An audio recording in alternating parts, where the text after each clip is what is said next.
Hello and welcome to the comparison of the Delta Airlines Boeing 757-200, this one by NG models and then this one by Gemini jets. Now I've had both of these models for quite some time and I realized that I never did a comparison of it, which these are both, I would say, the best molds from Gemini and NG. And taking a look at the Gemini one, first, you can see that it does have the Wi-Fi dome. This isn't the Gen 1 757, and the Gen 1s had the 4 doors, and this one has 3 doors and the 2 overwing exits. Now, the gear is just a tad long on this model. Now, one thing this model does not lack is detail and antennas, as both look really nice. The color is pretty much perfect, which is another great thing. And here is the NG models Delta 757-200. Now this is the Gen 1, so there aren't actually a lot of these flying, so it's more of a retro model, even though it still is in the Delta livery. But one nice thing with this model is, again, like the Gemini Jets one, it does not lack antennas. It doesn't have a Wi-Fi dome, which is realistic for this model and registration, but the gear size is also one of the things that the Gemini Jets model lacks. Now you can see that the colors on the wings are different for these two models.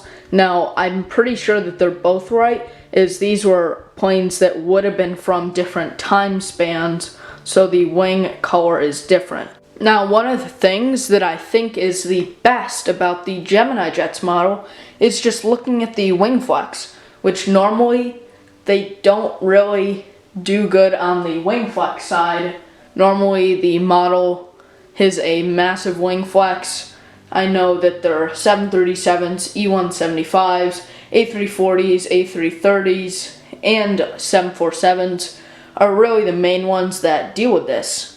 But right here, you can really see that the models are pretty much identical. Now, the Gemini Jets engine is just a tad darker than the NG models, and you can see the Gemini Jets gear is also a bit longer. But the noses and pretty much the rest of the model is pretty much the same for both of them. And right here, you can just see that the Gemini Jets tail is just a tad taller than the NG models tail, and the NG models 757 is just a bit more vibrant than the Gemini Jets one. But one kind of key difference is, of course, on the Gemini Jets one you have the Gemini Jets logo, but another key difference is you have the Delta underbelly titles, and the NG models one actually doesn't. So I think that's kind of a strike against NG models. Of course, if you have this plane like rotating or landing, then it won't look as good and realistic. But yeah, that's just gonna wrap up this comparison. Now, I would say that the NG models one, I think you're getting the superior quality, but you aren't getting the winglets, which is more realistic nowadays, and the Wi-Fi dome, which is also more realistic, and the price is a bit more steep. So if I were to get one, I would probably be choosing the Gemini Jets one, as you think retail around $37 compared to the NG models $45.